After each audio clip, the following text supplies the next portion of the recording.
and there was Lula out in the yard crying, a strangled chicken still flopping in one hand, because she was setting about making dinner, even with them dead in the house. Me and Lula had been living out under a tree to stay out of the way of getting the pox, and we cooked out there and ate out there.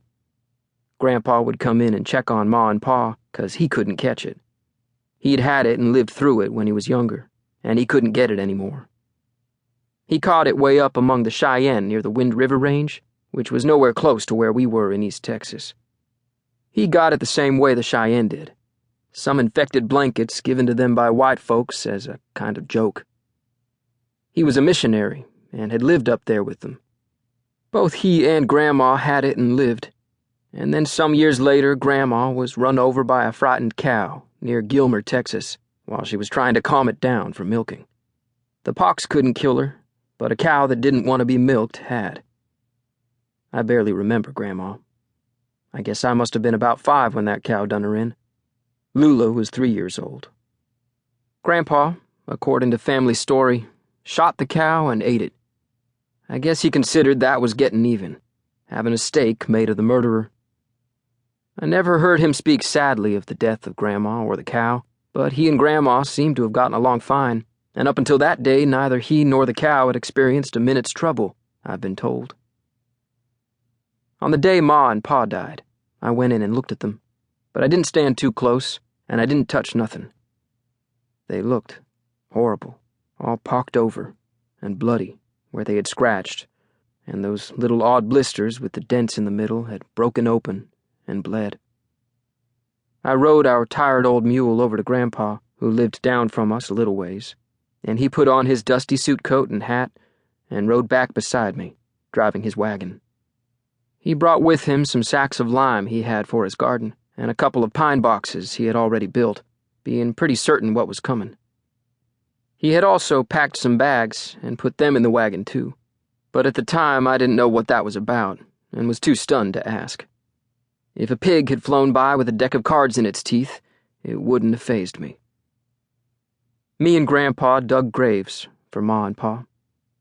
Because Grandpa couldn't get the pox, he rolled them onto fresh sheets, dragged them out of the house, lifted them into those coffins, and poured lime on them. I helped him lower the coffins down in the holes with rope. He said when we were covering them up, he felt the lime would hold back the disease so it wouldn't spread from their bodies and give it to others. I don't know. I figure 6 feet of dirt helped quite a bit. We got them buried, and he preached some words over them with the Bible in his hand, but I couldn't tell you what section he preached from. I was too stunned to tell. And Lula looked as if her mind had gone to a place no one could find. She hadn't said anything since I found her with the dead chicken, which we had ended up tossing in a ditch. When he finished up with the preaching, he set fire to the house and put us in the wagon and started us out, my old mule tied on a rope line behind the wagon. "Where are we going?" I said, looking back at our blazing home. It was all I knew to say. Lula was all huddled up and not talking at all. Anyone didn't know her, they'd have thought she was a pretty mute. "Well, Jack," Grandpa said, without so much as looking over his shoulder, "we're not going back to that burning house, that's for sure. You're going on up to Kansas to stay with your Aunt Tessel." "I don't even know I've met her," Lula said, this being something that brought her out of her stupor and gave her a tongue. She said it so suddenly and unexpectedly I hopped a little, and I think Grandpa did too. "I barely remember her," I said. "Be that as it is, you're going to live with her," Grandpa said. "She don't know it yet, but I figured it might be best not to give her time to recollect on it. We'll spring a surprise on her, and considering I'm planning on staying as well, though I'll come a little later so as not to overwhelm the situation, it'll be a surprise. Never cared for Tessel, actually, as she always seemed to be Mama's favorite, but tragedy makes strange bedfellows." "You're sure that's the best way?" I said. "Just showing up?"